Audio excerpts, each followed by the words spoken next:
Ito. Ano yung mga bagay na ginagawa natin nung mga bata pa tayo tapos ngayon ang hirap na? Halimbawa, mag-inom. Ayan, ate, Oo, hindi ko na kaya yon.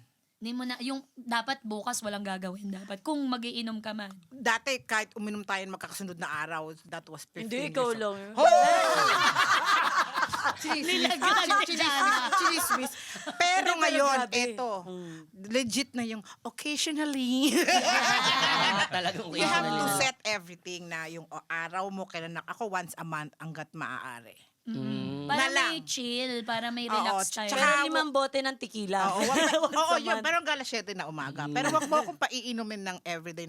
I cannot. Hindi na. Lalo na pag may trabaho bukas, no. Kasi Yes. Kumbaga wala ano ako. po talaga, drink moderately na po talaga. Kasi Oo. pag medyo bata pa, drink moderatso. Oo, Diba? moderatso. Pag bata, drink moderatso. Oo, moderatso Pero pag kung medyo buhay may- o patay ka, basta moderatso lang. Grabe, grabe. Ganun tama Wow, nga. hindi ka uminom. Uy, hindi na ako umiinom. Ito yung Totoo nga, reaction. swear. Grabe.